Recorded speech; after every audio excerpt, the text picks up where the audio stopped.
The 900 nanometer light source appears to be a very stable light source. I will endeavor to put a photo comparing it to some of the other light sources. The light appears to be 900 nanometers. However, one of the things is that it's very stable. Every time I come back to the unit, it hasn't drifted much. I can use it the next day without resetting the system, zeroing the system. And this is the data over 50 hours, 3 fires. There's a little color shift. At 20 hours, we had some rain. I didn't have a cap on the Octoring, so I put a cap on at about 22 hours. I saw some negative readings, and that was likely due to some rain. I'm not sure how it affected it, but after that, I didn't see any negative readings. We had a few excursions above 20% for opacity. The color seems to ride right in line. Whenever we have smoke that's measurable, we have a color shift that's measurable. I had a thermocouple sitting on the heat sink for the LED. My current goal is to try to see if I can keep it under 150 degrees. It's an arbitrary number, but you know that if you get an LED too hot, it'll diminish its light output, and light output is one of my important things. So I'm going to say, even with the noise at the end of this chart, I never exceeded 150 degrees. This chart shows the diode response from each of the diodes on the sensor. Clearly we see here that blue and green are riding together, but they're also the lowest reporting sensors on the system. There's definitely a lot more red light, and it's coming in somewhere around 24,000 points of data.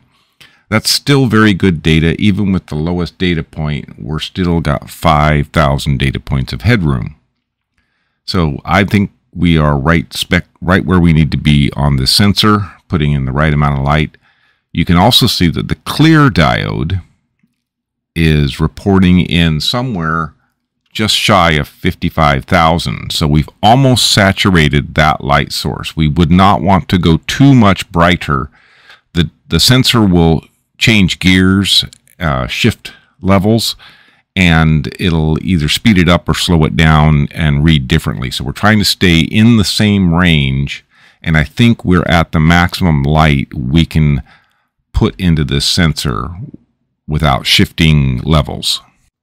We've zoomed in and discarded the clear diode, so we can clearly see that red is reporting in quite well, green is reporting in well, and blue. We've got good data. Remember, around 22 hours we had rain entering the system. I'm not sure how it affected the data. It was sending out negative numbers, and I put a cap on it, and after that it reported in as routinely as it normally does. Good stable light signals. When we don't have a fire, we really have baseline data, and when we do have one of the 3 fires, you can clearly show the time they were and the amount of emissions, so to speak, based on the rest of the data.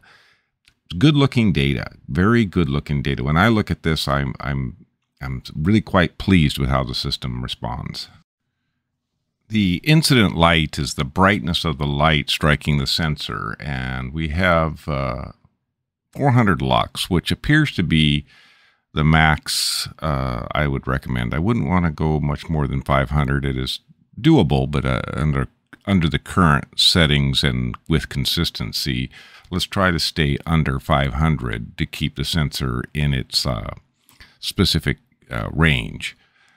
It'll handle a brighter light source. It'll just take less time, and that'll delay the calculation, or it'll happen faster, something like that. So the system's running about where I want it to run. I don't see where I would want to make an adjustment unless we find data that we want to get more of. In my work, I use several different LEDs. The one on the left is a common LED, common constructions on a 20 millimeter heat sink, and it has a ceramic disc with the LED on top. These work pretty well. This one could be a 500 or a 200 nanometer. That's the left two. The third one from the left is the Bluno. It definitely has a orange character to the LED. The one on the right is the one I've been using in this test series. It puts out between 8 and 900 nanometers, or around 3600K, and has been an excellent stable light source for the test series. I really like it because I don't have to reset the sensor, and I'd like to start testing with this. It puts out plenty of light, and here's a couple more photos of the light source.